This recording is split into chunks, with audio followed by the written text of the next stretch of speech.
Thank you so much, Lindsay, and thank you, Miriam, for being here and helping out with technology. We really appreciate it.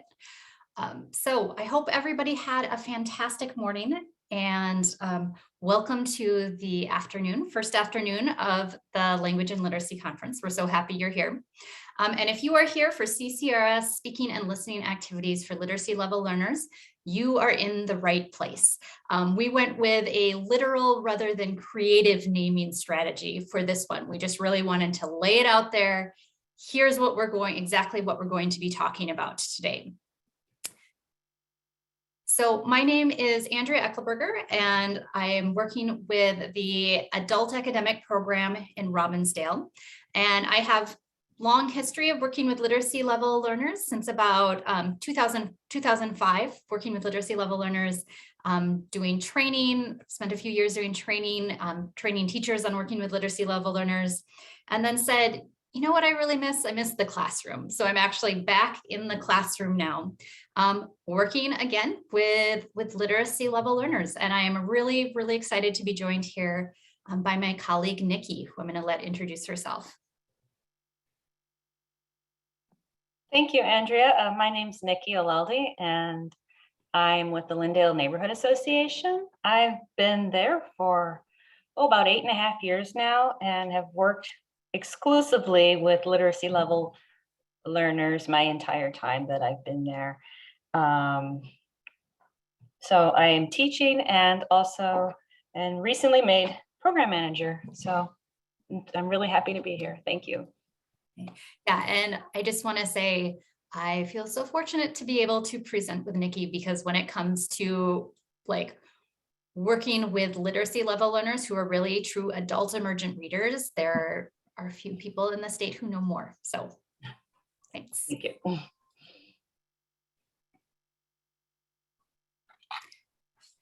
Right. Nicki, do you want to introduce our objectives? Yes.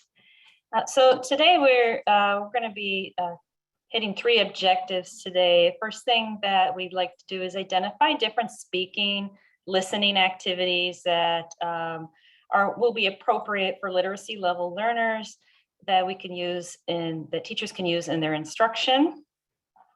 Second thing is using appropriate scaffolds to implement at least one speaking and listening activity. And there's a note that popped up in my way. The last objective is to determine at least one speaking and listening routine to incorporate. So we'd like to talk about scaffolds in order to get our learners participating in the speaking and listening activities, and then routines that you can incorporate every day.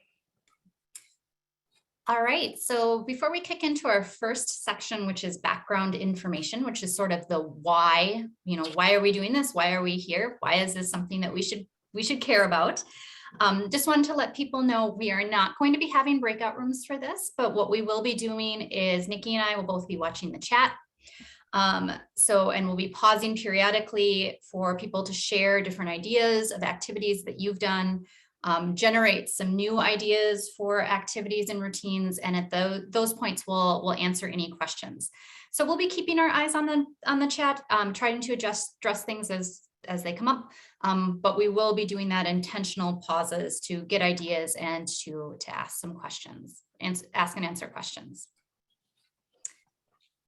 All right, so why are we here? Why should we be working on listening and speaking with literacy level learners? So when we know what we know about language acquisition, and so much of what we know about language acquisition comes from children gaining language, and then we can extrapolate that for what we know about adults. And recently, fortunately, there's been more and more research happening with how adults learn language. But what we know is that it generally follows, particularly when we're talking about literacy level learners who are not fluent readers and writers in their first language. Now, when it comes to learning a language, first you need to be able to hear. You need to be able to hear the words. or if you are deaf, you need to be able to see and be able to understand the sign of the word. Next would be speaking. So being able to produce the word, whether it's verbally, moving your mouth, or being able to produce it in sign. Third would be reading. That would be the next step. So you recognize the word, you can say it out loud. So then when you read the word and sound it out, you're able to recognize it as, oh, at, cat, I know what that means. And then the final step is writing. And so what we find is so often there is a lot of focus in literacy level classrooms, on literacy skills, on the reading and on the writing, because that's where people oftentimes really need the most boost and the lift up. But listening and speaking provide the scaffolding some support for people to develop reading and writing skills. You can't read a word unless you can understand it. You're not truly reading. And you can't write a word unless you can say it and understand it. So one of the things that we know, and we're focusing a lot about kind of laying the foundation for listening, because listening is often what gets the shortest stick in the language classroom. Speaking, reading, and writing do tend to get more airtime. And we know that language is a skill. It's not like learning a fact. If you want to be a weightlifter, you've got to develop the muscle. You can't learn weightlifting from a book. To learn a language, you have to grow the appropriate brain tissue, and you do this by lots of listening. You have to be able to practice the skill. You have to be able to understand. And one of the things I always like to kind of highlight with brain research and what we know about how brains learn is if I say the phrase a green goldfish, please remember a green goldfish. How do you think your brain is going to store that information so that you can recall it later? How will your brain remember the words a green goldfish? All right, and I see from Kim, visually. Picture it. Yes, yep. Brains love pictures. And in our brain, a picture takes up a lot less space than words. And so when we're learning a new language, we aren't necessarily with how the language is chunked and how it's segmented the way we are in our first language. So I say a green goldfish, you picture a green goldfish, and then you're able to recall a green goldfish. When you're learning a language and you need to recall a green goldfish, your short-term memory has to store and then search out all of those words individually. So one of the reasons, while it's so important to practice listening, just taking in that language is so important when you're learning a new language, is that it helps us become familiar with these segmentation rules, how language is chunked.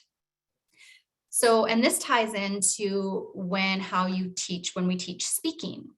When we teach speaking, if we're going to be teaching something like, very beginning, hi, how are you? What's your name?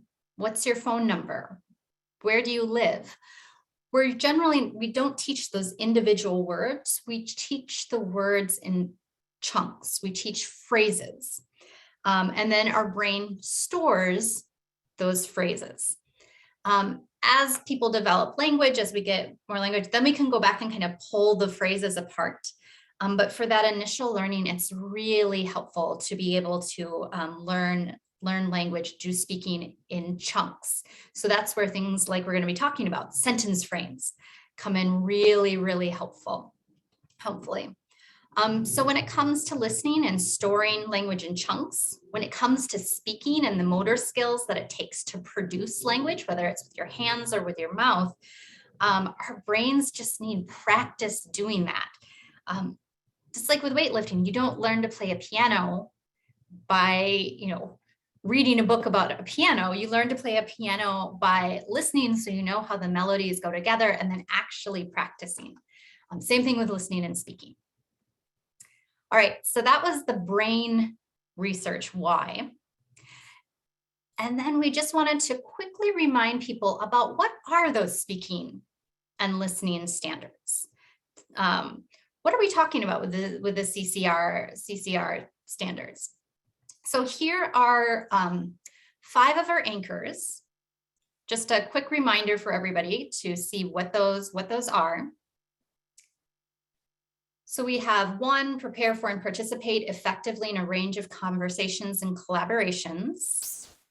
2, integrate and evaluate information presented in diverse media and formats. 3, evaluate a speaker's point of view. 4, present information, findings, and supporting evidence. And 6, adapt speech to a variety of contexts and communicative tasks. So we did intentionally take Anchor 5 out, which is make strategic use of digital media and visual displays of data, because there's actually no levels listed for A and B, and we're focusing on literacy levels. So we're just not going to be addressing CCR Anchor 5. And, ultimately, we're not seeking to change the way that literacy level teachers teach. We know how much you already have on your plate. But what we really hope is that participants are going to realize as we're going through these routines and activity ideas and things that you're learning and sharing with each other, is just how much standards-based instruction that you are already doing in your classes, and maybe help people be a little bit more intentional about that. All right, I'm going to hand it over to Nicki.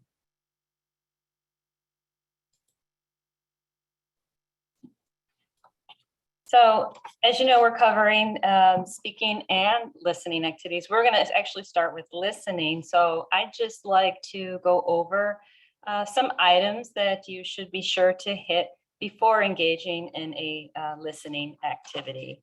The first one is to set a goal. So decide what are you trying to get out of this activity? Are you listening for specific information? Are you determining tone?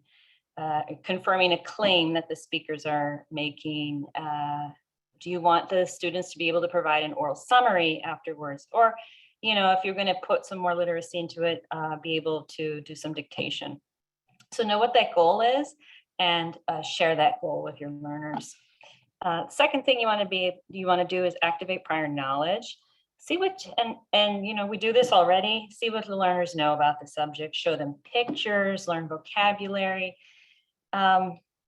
Listening can be very challenging. And so just to establish some context, because often once, if you're using the recording, the speaking starts, it can just become overwhelming. So let's just give them a leg up before we do the listening.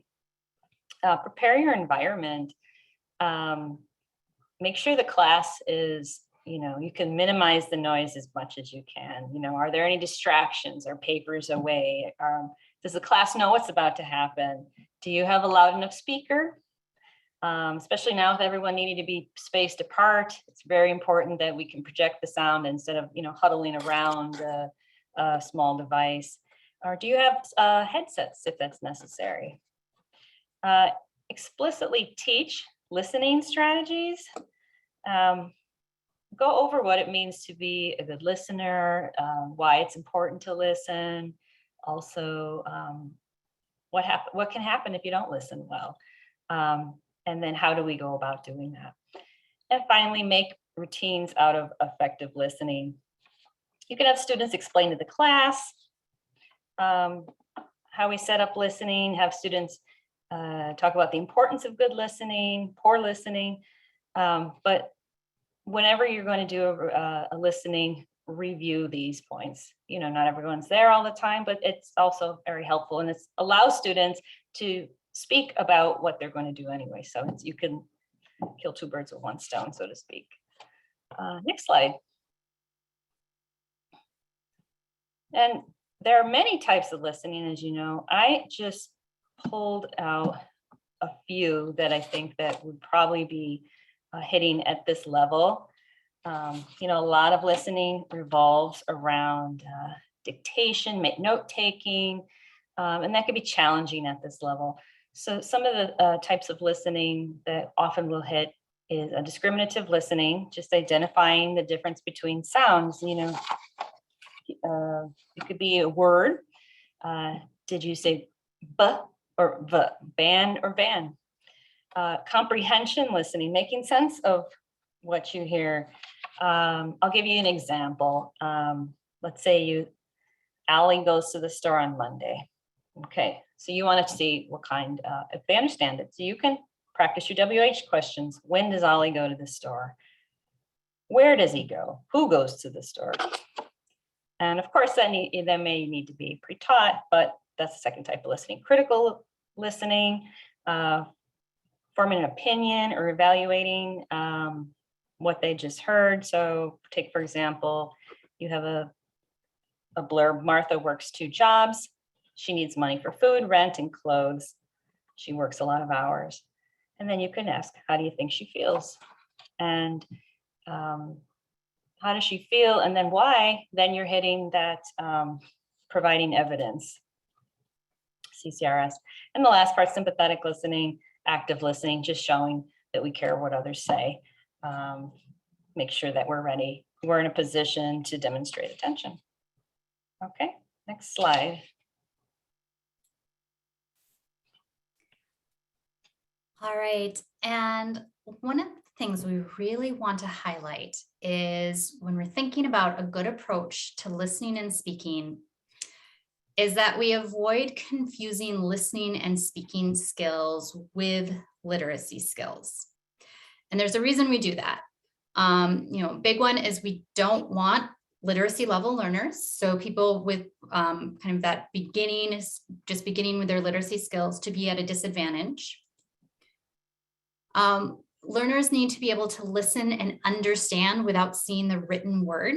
And so even if your learners aren't adult emergent readers, but they might be people who are highly literate in their first language, but are beginning kind of at the beginning levels of English, outside of the classroom, when they are listening, when they're speaking, there often isn't going to be something that they can support themselves with reading. There's not going to be a transcript. And then finally, this can oftentimes really boost confidence when learners discover just how much they do understand. So this is what we're really going to be highlighting through the routines and the activities that we're sharing, is how do you intentionally kind of pull the listening and speaking out of literacy? Because so often in the classroom, and this is something that I've been very intentionally working on, is that they're so tightly wound together that when we say we're doing a listening activity, it's a literacy activity with a listening component. Or, you know, we're doing a speaking activity, we're doing a dialogue where you have to be reading the dialogue in order to respond. And this is something I've taught a lot of sessions on listening and speaking. And this is something that I've really realized I have fallen short on when I have taught it. And then also when I have done trainings on it, I've often had all of my listening activities, you know, have that literacy component. And we really want to encourage people to, again, pull them apart and do listening and speaking without that literacy being an essential component of the activity. So we're going to jump into routines and activities, starting with looking at ESL workbooks. Okay. If you could go on to the next slide. So this is, I'd like to talk a little bit about some of the work that we've done at Lyndale, and specifically, like Andrea said, with workbooks. When we were remote, doing remote instruction for what, a year and a half, we were unable to do lessons on Zoom or Google Meet. We were doing them remotely, one-on-one over the phone. And so we provided materials to our volunteers, materials, you know, from workbooks with lesson plans. And because as one-on-one, not everyone could participate, but we have a lot of volunteers, and those who could did so for a year. And what I want to say is and I saw an opportunity, or we saw an opportunity to really capitalize on working explicitly with speaking and listening, and we were one-on-one, and so there, we had to be able to negotiate in English.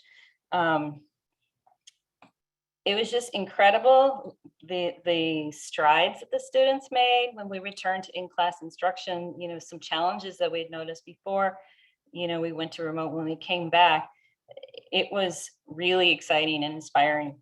So I just wanted to say that and give a plug for really explicitly focusing and scaffolding your listening and speaking activities. This is like a blown up image of something from shopping from Ventures. And one of the pictures that we've used.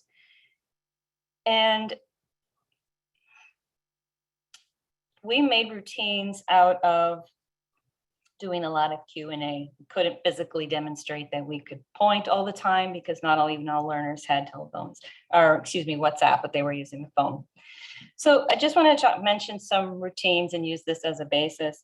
One of the routines we made was always having an icebreaker with the same questions or similar questions at the beginning of every lesson.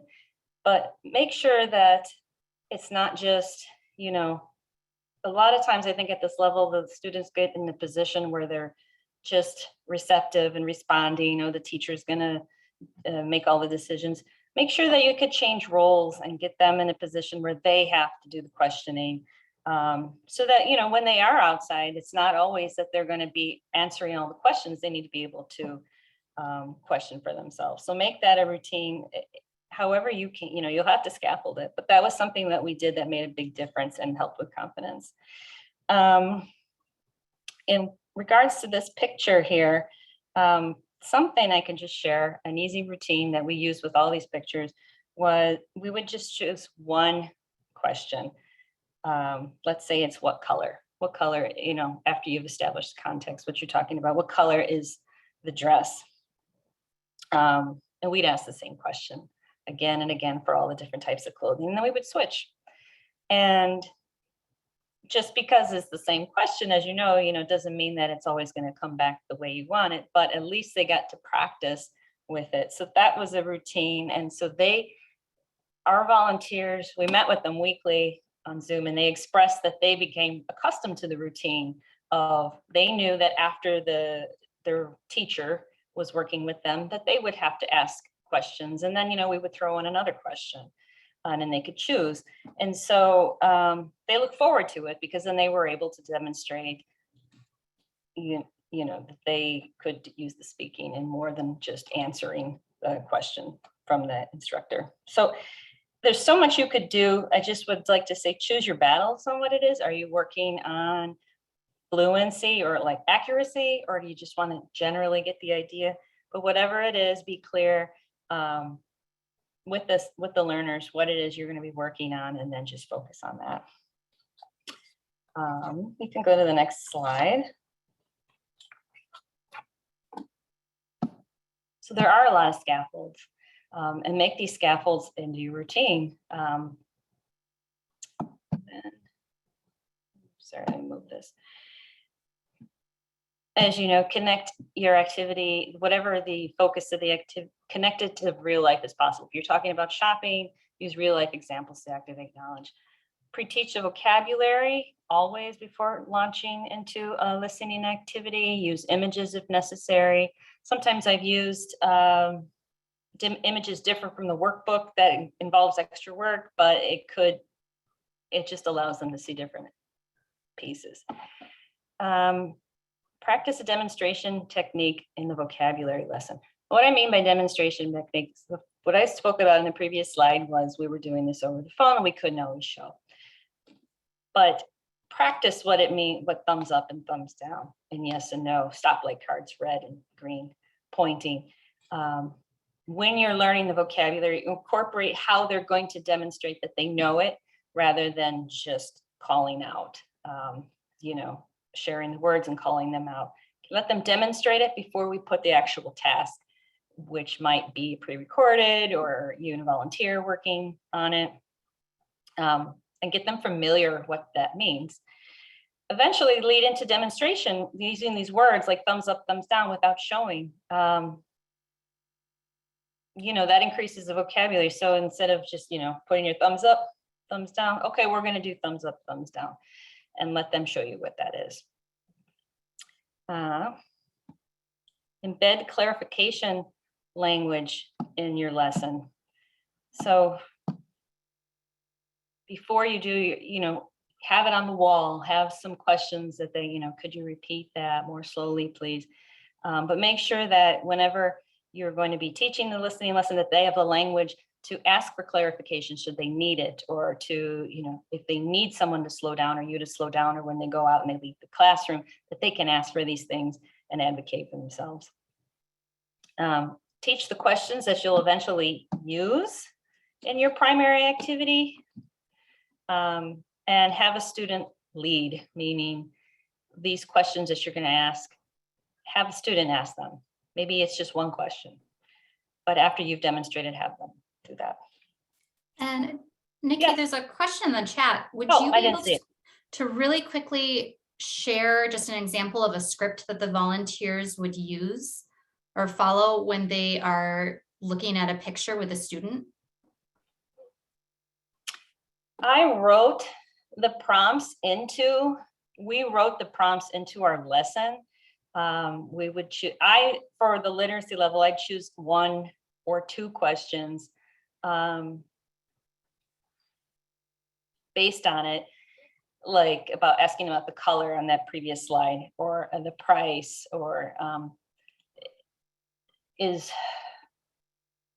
the shirt blue, in the yes or no. Honestly, after doing the thing with embedding it in the lesson so much for the volunteers was that after a while we didn't have to, and so then they would just generate their own questions. But it depended on what it was. I'm not sure if I'm answering the question, but we did have a set of questions as icebreakers that we used, and we amended them a little based on the time of year, but they were pretty predictable, and then the students were able to mirror them back. Great, thank you. Oh, next slide. So there's that picture we were talking about again. I mentioned maybe we would do more focus on speaking on the phone, because not always were we able to hold up a picture, or they could, show us that they're pointing. A demonstration activity with, like we mentioned, thumbs up, thumbs down, or yes, no cards. You could just say, start very simple, depending on where your learners are, shoes, and they point, or the white, or they hold up. Maybe you have this picture cut up into pieces and they hold up the card, so it's a little bit more active. The white shoes, or the shoes are white. The longer your utterance there, the more difficult, the more challenging it is to choose out what they need. And so this one is just them listening and demonstrating it, versus the other one, which is more of a two-way speaking and listening. You could also provide, if you're looking, so they know that everything is on there, but you could provide options that are not on there, and then do yes, no. So for example, I don't know, the Red Sox, no, they're not on there. So there's different ways to do it. That's just one idea. So you can go to the next slide.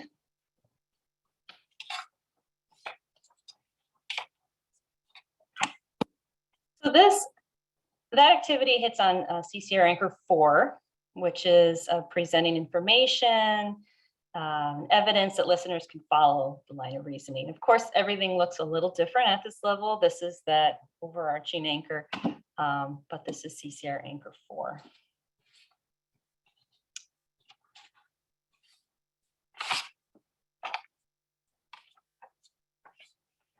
This is another picture that we use, image we used from a textbook. And I thought I would talk about this one with a little bit more of a focus on speaking. It's just it's more active. So I feel like it just lends itself better to having, speaking for different purposes. So if you go to the next slide, here's some speaking scaffolds. It's very similar, to what we're already doing in the listening, pre-teach your vocabulary. Make sure you can connect it to their lives. You're going to present this picture where everyone's sitting in the living room. Do you have a picture you could share? Can they talk about what they do in their free time? All before we start listening. Like I said, tell a story, use images to represent activities, review effective speaking practices. You may notice maybe not projecting, what is it? What should we do? What's important? And just reviewing these all the time. Embed and refer to clarification language before and during the lesson. Just by asking for clarification, like if they're just listening to a recording, how can they ask each other to clarify, to slow down? Because you've seen it's not just asking the instructor, it's asking each other. Sometimes people speak really quickly, or you have an accent that other student may not be accustomed to. Teach the questions that you're going to use, have them practice the questions. Often, students will understand the questions, but then when they have to produce them, it's difficult to say. So practice them and have a student maybe model it with a student. So with this activity, you can talk about, obviously what they're doing, how they're feeling, what day do you think it is, why, all these things. So when this was all like started in the one-on-one phone instruction, we didn't have a lot of ability to do writing. And so we just tried to generate as much speaking and listening as we could. Next.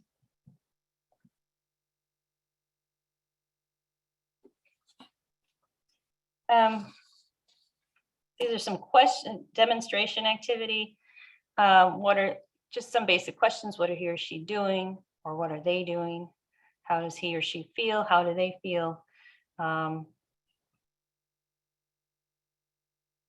option is, you can have the students tell a story, narrate everything that they see going around. Have some questions after you've established what they're looking at. Like I said, about how they're feeling. What are they going to do next? What time of year is it? Anything like that. So there's, as you circulate, you'll be able to hear what you need to really work on further. Next. And that activity hits on CCR Anchor 1, which is participate in a range of conversations. And of course, to participate in these conversations, you also need to be able to have clarifying language, which is not exclusive to our learners. All the time, we have to clarify, and that's normal and it's expected. So if you don't understand something, that you're going to speak up and you're going to say it. So knowing when to put that in along with the content that you are working on. Okay, next slide. And finally, these are just some questions that you can have around up in your classroom, or maybe each learner has them on a list that you refer to before the activity. Some things, please say that again, or repeat, please, or repeat. I've heard it in many forms. More slowly, please. But then also not just saying that, what does that mean, to go more slowly for the other learners too. How do you spell? If you are doing maybe a mingle and they're asking each other questions and they have to write something down. Did you say? Confirming what they said. And what did someone say? If you're sharing out, for example, in a class, what did you do on the weekend? You might be, people get distracted. What did they say? What did they say? Asking this question and can focus people on the person who is speaking, so that then they are practicing their listening. And then when they do say it, they get to practice their speaking. So it's a win-win. So model model the language that you want, that you would like your learners to use in the same exact way, so that they get used to hearing it. Elicit from the class what question or request to use. If there is a snag or a confusion, you could come and do that together. You could even extend it and say why. And the last one is affirm, and that the instructor explains why, or has a student explain why are they using this particular question for this situation. Understanding why you're doing something or saying something could be really take a load off for the learners. So, because often, things could just run into each other. And so this way they know why, and then they'll be able to, we hope, be able to express that later too, and to talk about their language. Next. And so practicing clarification questions. If you look down, the italicized part is asking and answer questions in order to seek help, get information, or clarify that something is not understood. So you're able to practice that within the greater lesson. It's really important and really cool. Next one. All right, so ton of really, really concrete examples that can be done with literacy level adult emergent readers. And I love how Nicki highlighted just what a big difference it makes. And there was also, Nicki, a question that came up in the chat about explicit learning strategies that I'm looking at the time. We might not have time to address that, but maybe you can address it in the chat if you have any thoughts on that. Great, thank you. All right, so one of the things we wanted to, highlight is that so often one of the barriers to developing resource or to adding in additional speaking and adding in more listening is that I don't have time to find the perfect track or video or what have you. And so what we would really encourage people to do is use what you already have and think about how you can get creative with that workbook accompanying text, and how you can add in more listening and speaking to what you already have rather than creating new resources. So what does this look like? I'm going to play just a short, about a 30-second track about, we're just going to listen to the first part about breakfast. And after we play it, I'm going to ask you some different questions. But one of the things that I want to highlight is if we're doing this as a listening activity, you're not going to be looking at the workbook. We are pulling literacy out of it, and we are just going to do it as a listening activity. Right, so I'll play just that first little bit for you. B. Listen and complete. Breakfast. Hi, my name is Mike. In the morning, I am always in a hurry, so I eat a small breakfast at 7:15. I eat cereal and toast. I always have a cup of coffee. Then I go to work. All right, so rather than having learners listen and fill out the text, what we can do is we can have learners listen and then answer questions. So we can start with things like yes, no questions. Does he eat breakfast at 7:30? Does he eat cereal? We can move into either or questions. Does he eat a big breakfast or a small breakfast? Does he drink coffee or tea? We can do WH questions. What time does he go to work? Where does he go after breakfast? And then we can even expand it, make it a little bit more complex. What's the same between you and Mike? What's different between you and Mike? Or interview a partner. What's the same between your partner and Mike? What's different between your partner and Mike? And to go into piggyback on what Nicki was talking about, we might start by doing this where we have the teacher asking the questions and then develop into, as it becomes a routine, having learners ask each other the questions and develop the questions. But just thinking about how we can have a workbook and we don't have to do it kind of in the exact order that it's prescribed. We can do this, we can do the listening, we can ask and answer questions, we can talk about it. Then later we can do the listening portion. I wanted to share another example. So this is also from English in Action, where they always start a chapter with the big picture. And you're supposed to listen and write the name on the correct person. Well, what if instead of having students listen and write the name, we just have them listen and point? If they're in person, they can put their finger on the book. If they're remote, they can annotate and circle, or just think about it. And even before they even listen, we could have them look and talk about the picture, make some predictions. You can do that with very beginning level learners, make some predictions, and then listen and see if their predictions came true. Did what they talked about before, is that the same as what they heard? So then they're doing pretty high level comparisons with language that is accessible to the class. And then on C, we have that you're supposed to listen again and you're supposed to read and circle. Well, we don't have to do it that way in that order. We can have learners just give us a thumbs up for true or a thumbs down for false as we read it out loud. It can be, again, we don't have to create new activities. We can use what we already have and just, again, pull the literacy out of it and let it just be pure speaking and listening.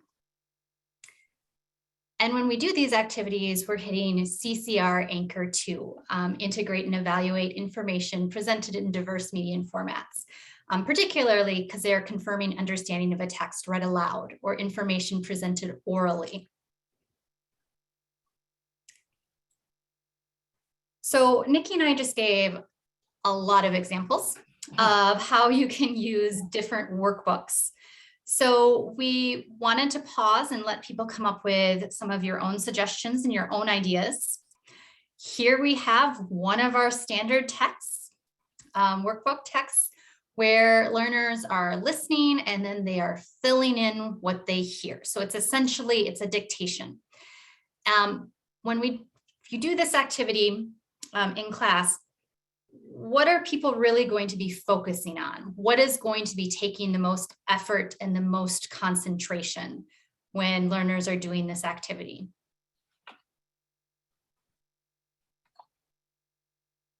I'm waiting for people to respond in the chat.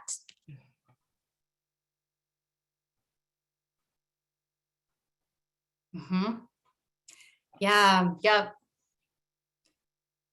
Yeah, they're really thinking about, what do I write? How do I spell this? Really, really focused on that literacy part. So if we want to take this activity, what are some listening and speaking activities you could do with this workbook page that doesn't involve the reading and writing, that doesn't even maybe involve the workbook page? What ideas do you have? And then other question for you, if people really want to dig in, we have a Google Doc that has, you can go to Google Slides and look and remind yourself of the CCRS anchors for listening and speaking. What anchors would those activities be addressed?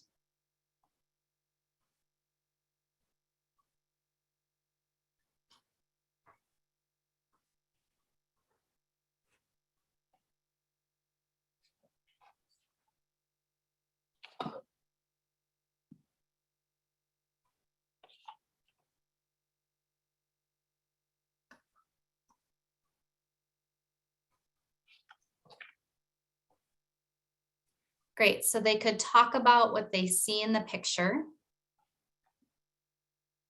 And then Jeremy says, tell our own story with the picture or supply our own dialogue. And Myra says, create a story of only the picture itself.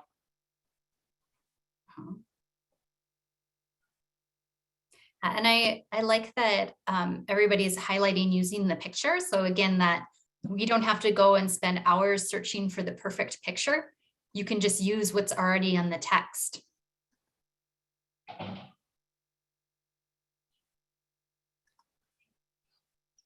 Kim mentions yes, no, thumbs up, thumbs down. And Jeremy, what happened before the picture? What happens next? Build dialogue on other stories. And I also see that Lorna put predict, so make some predictions and then listen and see if those predictions came true. And again, that's a really high level skill, and that's a skill we use in reading all the time. So you can see how what you're using with these listening and speaking activities are going to help make people stronger readers. Great.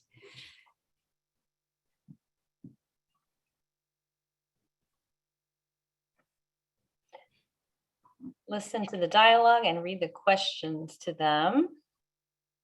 That's better, yeah. Yeah, so you could have them not even looking at the text, but be saying, what do they say next?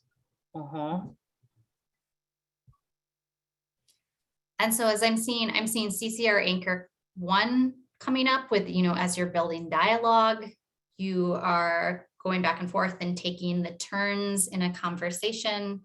CCR Anchor 2 with showing understanding of a text that's presented orally. Great. All right, lots of really creative ideas. And again, you don't have to come up with anything new. You can just use what already exists, but pull that listening and speaking out and really highlight that. All right, we're gonna. Sometimes these conversations can seem like they roll really quickly. So, be prepared to maybe pause after every, I see here, like for example, clerk and customer after each interaction, and be ready to pause. And that would be that scaffold you could build in so they could get used to eventually listening to longer and longer pieces of text. Okay. Thank you, Nicki, for reminding us how important that scaffolding is. All right, any other thoughts on scaffolding before we jump on to the next section?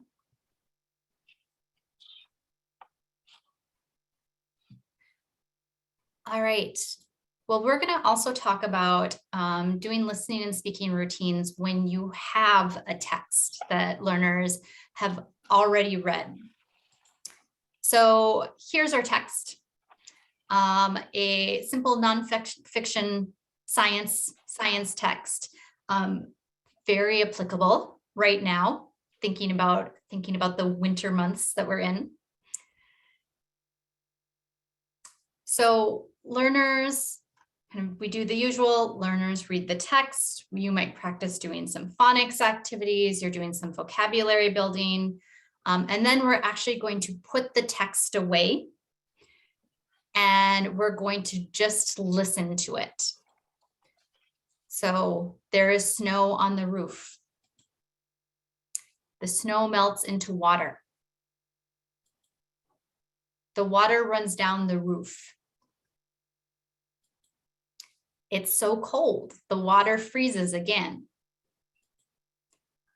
The water drips and freezes again and again. The water freezes into icicles. So learners listened, and now we're going to do a simple listening activity where learners are just going to hold up 1, 2, or 3 for what ones they see. So I could say snow, and learners would hold up 1. Water, 3. Roof, 1. Cold, might do 1 and 2. So we can do that listening without having to have learners actually identifying the words. I could also have people kind of do a retelling. Tell me about each picture. What do you remember? And then I like this. Is there a follow-up about ice dams ruining the roof? That would be that's what we'll do next week. So then we could do an activity where called the teacher is wrong. So I say, there is snow on the door. And then the learners have to verbally correct me and say the correct sentence. So what, Nicki, I'm sorry, I'm going to make you be the learner. So there is snow on the door. Yes or no? No, Okay, so what should the sentence be? there is snow on the roof. Good. The water melts into snow. This one's tricky. The water melts into snow. Yes or no? No. The What- snow melts into water. The icicles freeze into water. The icicles freeze into water. No, it's not incorrect. It's the water freezes into icicles. And that was completely unscripted, and Nicki did not know I was going to make her do that and will probably never present with me again. I had to make sure I didn't mess it up. But what we just did with that activity is their CCR Anchor 2. So they integrating and valuing information presented in diverse media. So confirming understanding of a text presented orally. And also hitting CCR Anchor 6, where learners are producing complete sentences when appropriate. So when they're doing that, correcting the teacher, they're saying the full sentence as they correct it. All right, so I'm guessing everybody is very familiar with Bow Valley readers. And if you're not, I put the link for the Bow Valley readers. If you want to go check them out, they're excellent books, and they have an audio component. You can listen to them online. So we have our Bow Valley reader. Learners have read the Bow Valley reader. We're doing the story Mo Stays Warm, and let me go ahead and copy this into the chat. See, we're going with a winter theme. We're just rolling with winter. And so then my question for you is, what other speaking and or listening activities could you do with this text? And any thoughts on what anchors those would be addressed?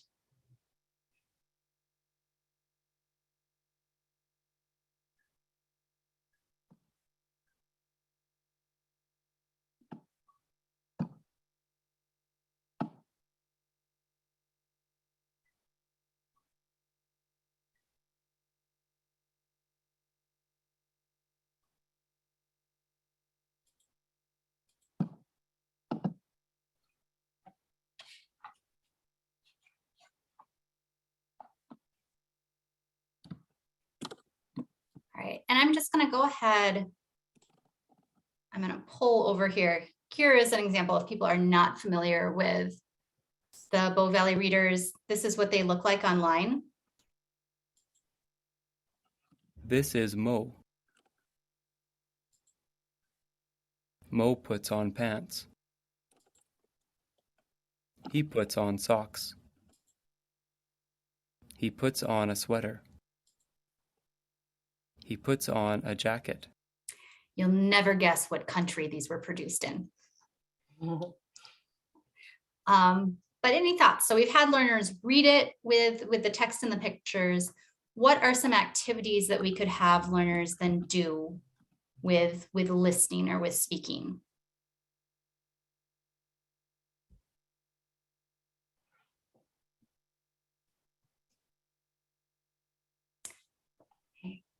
All right, and I'm seeing some asking sequencing questions. And then Miriam expanding on that. State an action that occurs in the story and have the learners say if it was first, second, or third. And you could expand on that because then you could do things like, you know, Mo puts on boots, Mo puts on socks. Which one comes first? Why? You have to put on your socks before you put on your boots.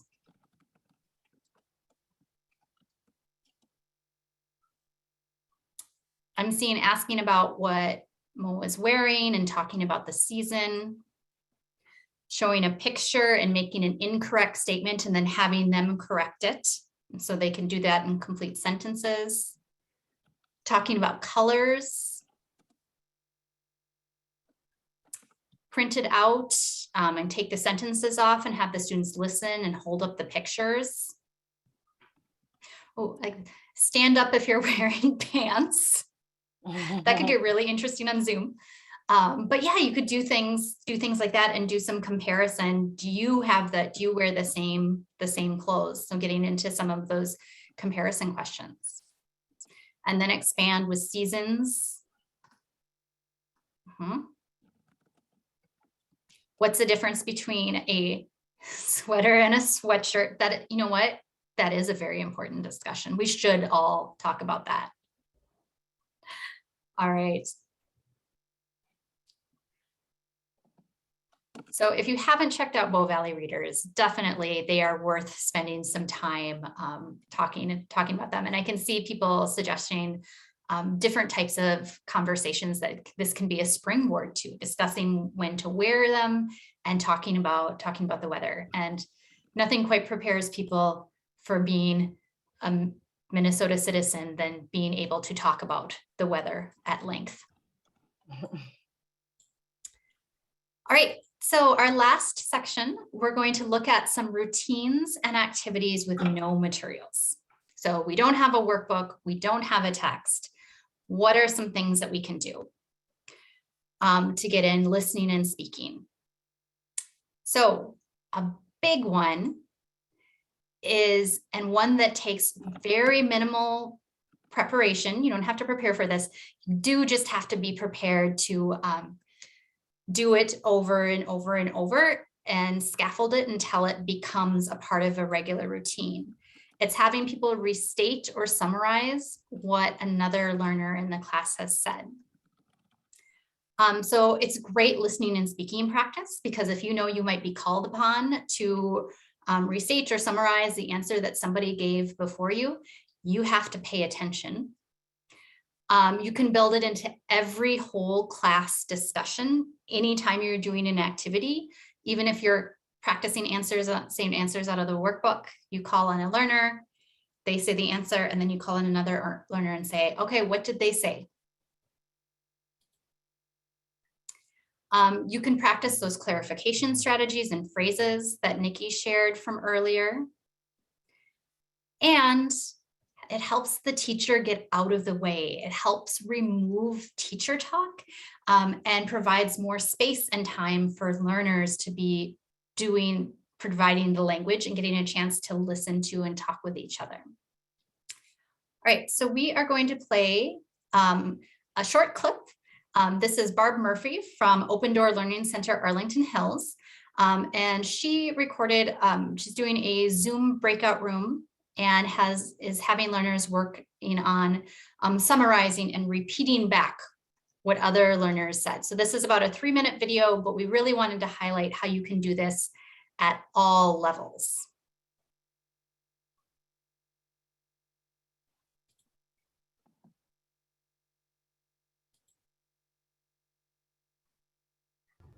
Something you can show us and talk about?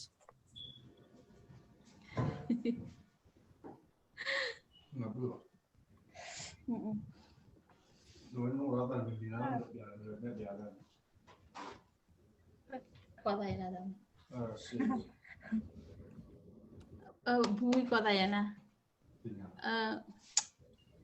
Có rồi. Teacher. What is it? I don't know, teacher. Syria. Cereal. Yes.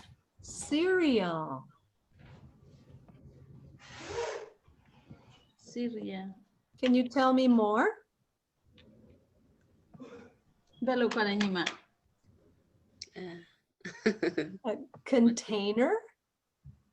Table. Container. Container. No. Container. Container. Container. Container. Container. Container. What color do you see? White. Okay, kind of white. How about on top? Red. Red.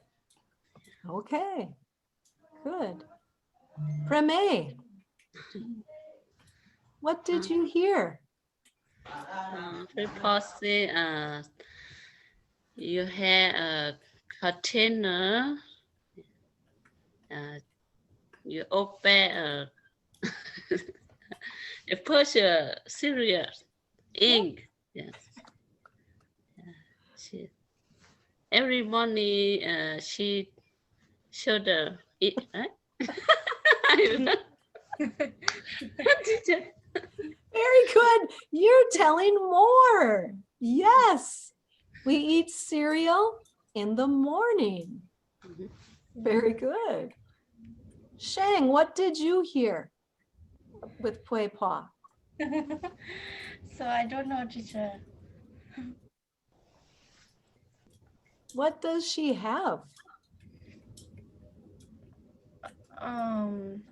She has bottle. I think he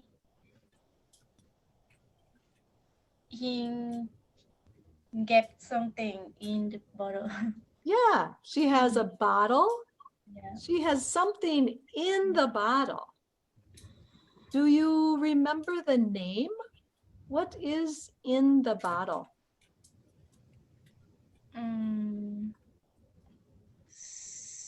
Celia. Cereal. Cereal. Very good.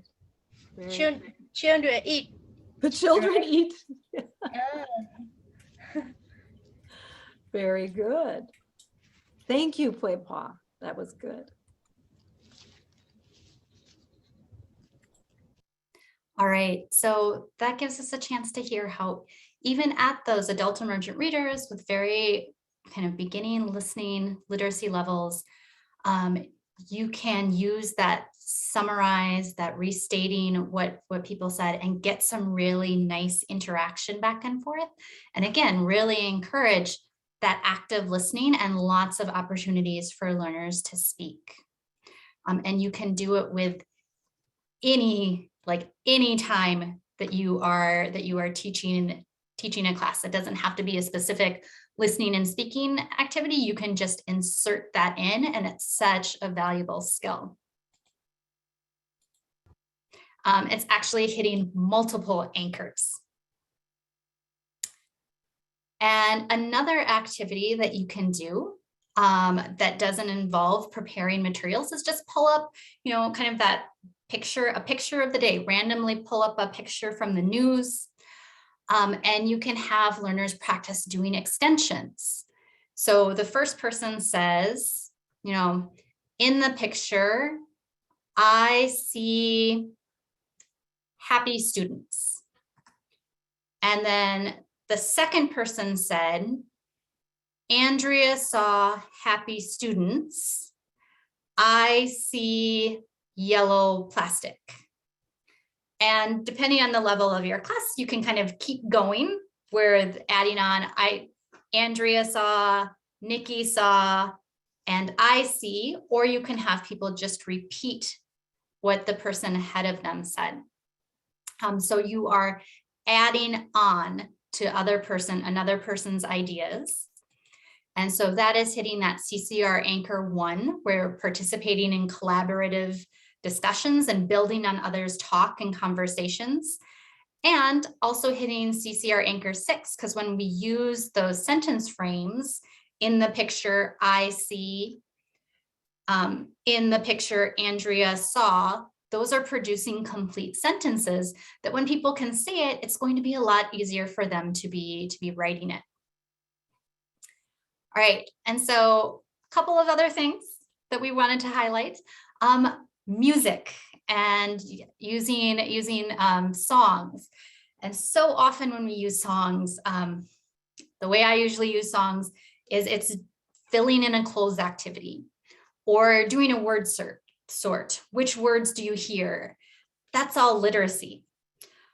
But what we're going to do is I'm just going to play the first 30 seconds of this song. And I would like you to make a check mark every time you hear the word help.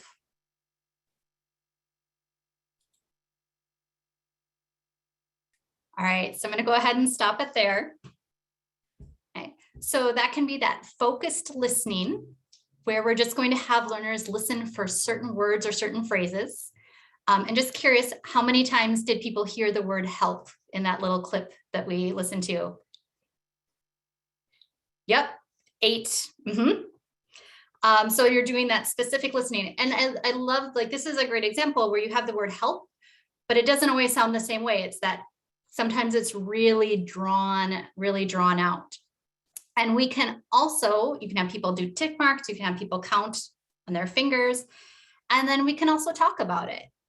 How did the song make you feel? Was the song happy or was the song sad? What were the faces like? Did the singers look like they were happy or sad? Why? So you don't have to just do that fill in the blank close activity with music. You can do a lot of other things that involve talking and speaking and doing that focused, targeted listening. All right, one more video for you. So as you're watching this video, we'll do something slightly higher level. I'm going to have you watch, how do the people feel? Why did they feel that way? And how did you know that they felt that way? So be watching for emotions. What emotions do you see in this video? And I want to warn you in advance, because we really wanted to highlight the fact that you can use videos with learners who have limited vocabularies. You don't have to only pick videos where learners are going to understand most of the words. So as you're listening to this video, you're going to find it doesn't make sense. What you hear intentionally doesn't make sense. So just watch for the emotions instead of listening for the words.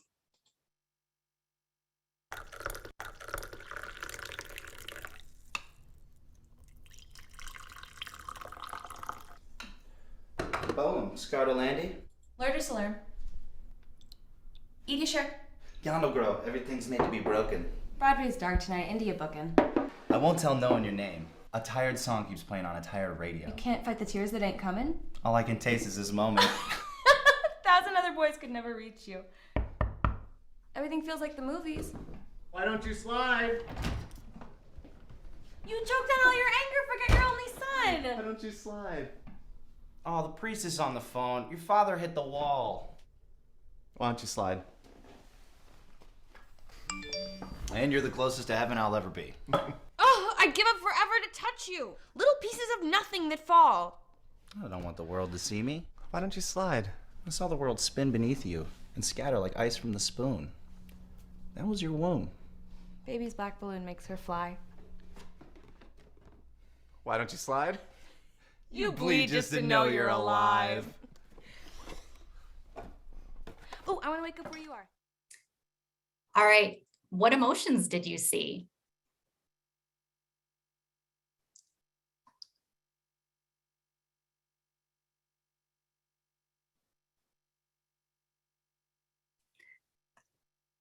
So there was happiness,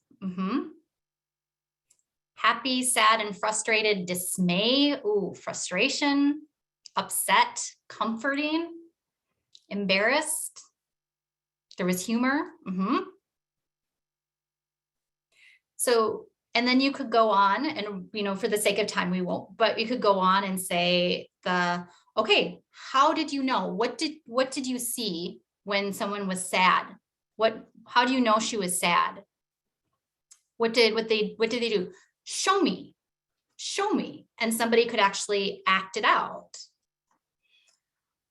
You could do this and talk about something like, what clothes were people wearing? What colors did you see? What furniture? what happened first or second? So again, just wanted to highlight that learners don't have to understand all the words to be able to do some really rich speaking activities using videos as a jump off point. And those activities we just looked at hit CCR Anchor 4 for describing people and places and things and events with details. All right, so last question for you. Second to last question for you. We'll just do a minute on this and then a minute on our last question. What additional listening and speaking activities could you do with music or videos? And any thoughts on anchors? And highlight, Nicki points out that videos provide a nice variety from always looking at text or workbooks. Mm-hmm.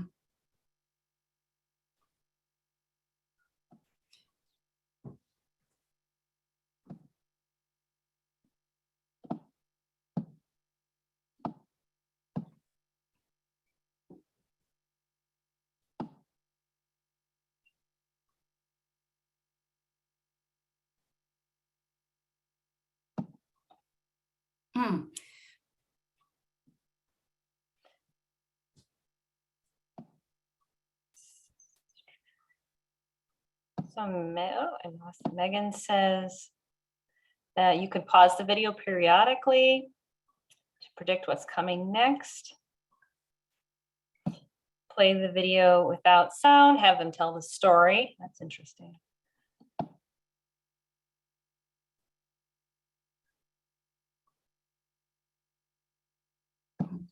I see making predictions of what the video will be about. Or having pictures. Absolutely. Yeah, so we can use videos, we can use songs.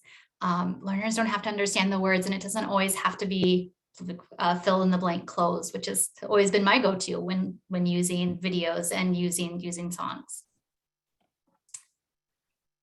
All right, so final question as we're wrapping up. Any thoughts on one activity, routine, or approach that you want to try out in your teaching?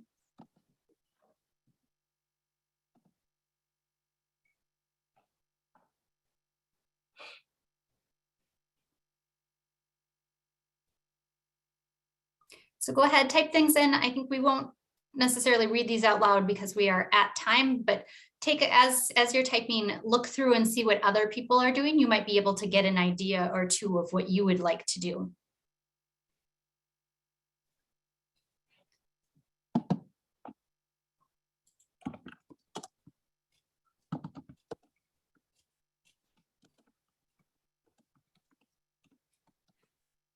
Okay, and I see a question that I do want to address. I think you should do this with every level. Every level should be doing intentional focus on listening and speaking without literacy. And I think when you get into advanced, like it's really tempting to kind of for learners to be really dependent on literacy. But again, that's not what happens outside of the classroom. All right, thank you everybody for sharing all of that. Remember, you can save the chat if you want to go back and read what everybody else has shared. Where can you get these kind of videos? If you send me an email, I'm happy to share any videos YouTube videos that I've found, but I find everything on YouTube. So I just kind of Google things and then just look things up on YouTube. But if you send me an email, I'm happy to share links to specific videos.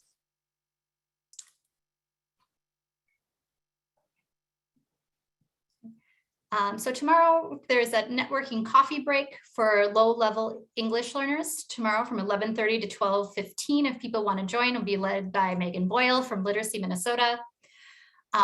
Also, if you are not on Mighty Networks, please join the ESL group on Mighty Networks. I'm putting up a question today asking people about their favorite literacy level activities.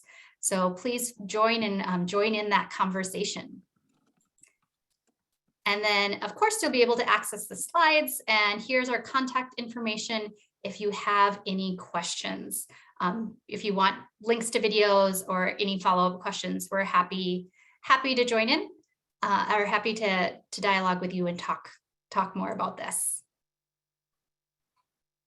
Thank you, everybody, for coming and your participation and your wonderful ideas. It was really great to present and also to collaborate with you. Great, and shout out to Jason and Ryan. Thanks for doing such an amazing job interpreting and jumping in with the videos and everything. We really appreciated having you here.